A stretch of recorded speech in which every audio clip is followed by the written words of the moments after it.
Salve a todas e a todos, como faço sempre, terça-feira, falo sobre um tema voltado para a educação e o tema dessa semana é sobre a reforma tributária, sobre a PEC 110, que traz grandes reflexos no setor da educação, e a Comissão de Constituição e Justiça do Senado vai fazer a votação dessa PEC, incluindo inclusive alguns destaques, entre os quais a emenda 164, que falaremos mais adiante. Né?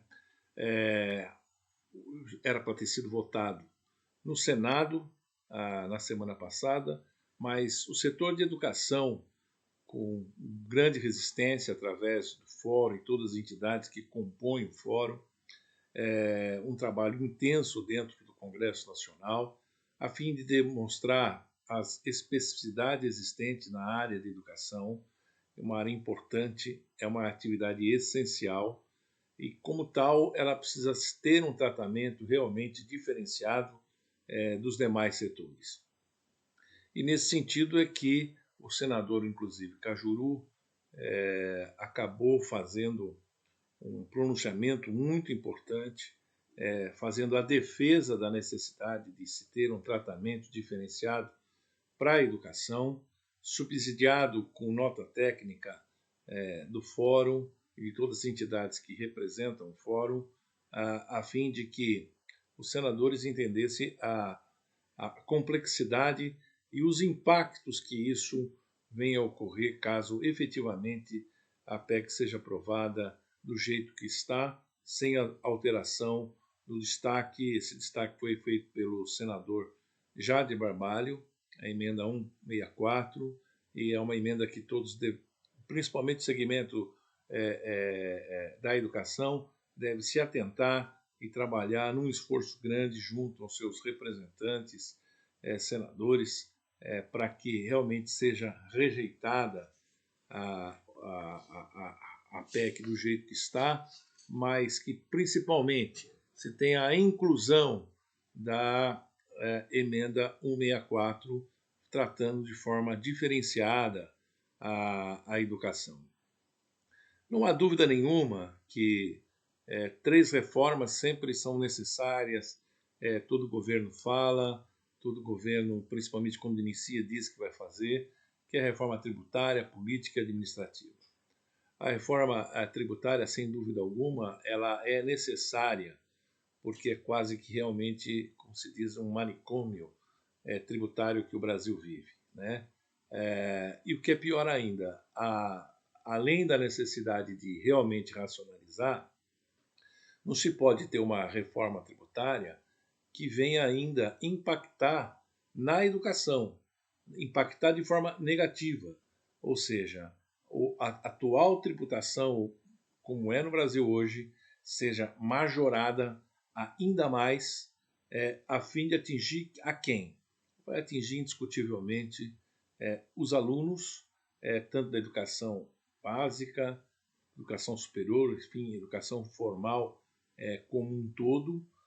Obviamente, poderá atingir, sim, empregos, considerando que o acesso pode ainda ser prejudicado pela falta de condição do aluno efetivamente fazer o pagamento da mensalidade em função da majoração de tributos. Né? O que se espera é que o Senado tenha a sensibilidade de realmente tratar a educação não como um custo, mas como um investimento necessário para capacitar as crianças, os jovens, os adultos, a fim de que possamos ter um país competitivo em função da sua formação educativa proposta. Né? E para isso, obviamente, a educação privada, sem desconsiderar, obviamente, a educação pública, tem enorme importância e precisa ser dado um tratamento realmente de forma diferenciada. O que o setor pede não é nada de extraordinário. O que o setor pede é apenas que não aumente a carga tributária do que já existe hoje. ou seja, que se tenha, na verdade, uma carga tributária neutra. É isso que está sendo pedido.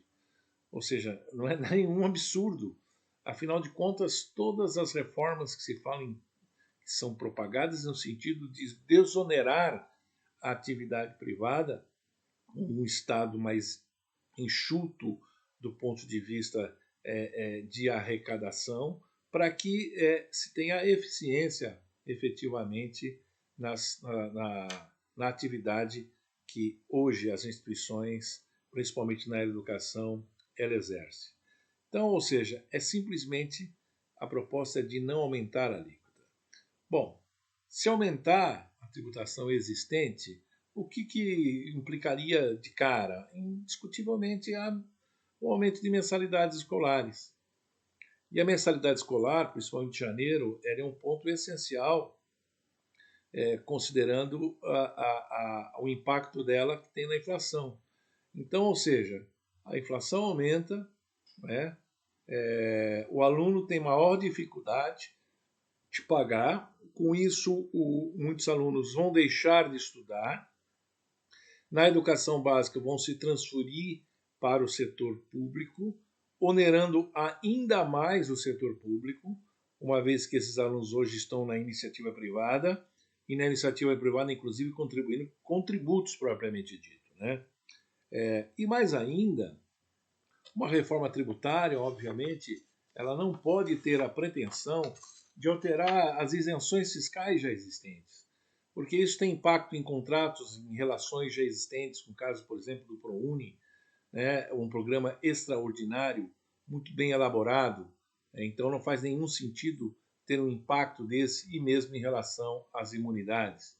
As escolas privadas hoje representam 15 milhões e meio de alunos, sendo que 90% desses alunos são classes C, D e E. A instituição tem 800 mil professores. Então, ou seja, a atual proposta, hoje, ela significa dizer que o CBS será de 12%, quando hoje a alíquota do ISS, do COFINS e do PIS, aliás, acumulada, ela é 3,65%, né? E o IBS até 25% ao aumento dessa tributação. Ou seja, é uma tributação que vai onerar efetivamente as instituições de ensino, mas principalmente não é a instituição, porque no fundo quem paga em última análise é o próprio aluno. Né? Ou seja, um aumento médio na tributação em 6,34 na CBS e 16,60 no IBS, ou seja, vai fugir completamente o padrão. Imagina o ano que vem, ainda que estamos com uma inflação, infelizmente, acumulado ainda com uma tributação ainda maior, o que vai acontecer em termos de acesso. Né? E o setor pede uma coisa ainda maior, mas de alcance social enorme, é que não se altere regras que venham atingir o programa Universidade para Todos. Esse programa é um programa exitoso, é um programa de acesso às pessoas, aos egressos do ensino médio, que tem 1,5 de renda per capita, a 3 de renda per capita, se for bolsa parcial ou bolsa integral, respectivamente. Ou seja, não faz nenhum sentido. Então, o que o setor está pedindo é que o Senado, nessa votação dessa semana, ele venha aprovar o destaque da PEC 164, estabelecendo assim alíquotas neutras, e que no caso da IBS não atingiria no máximo até 20%, e da CBS até 5% da alíquota na atividade voltada para a educação. Então, é isso que pretende, e sem alterar um programa tão essencial, retirando parte da isenção, porque isso implicaria num desequilíbrio e podendo até desencantar, retirar as instituições de um programa que efetivamente é exitoso, o que é pior, no momento ainda que nós estamos pós-pandemia, com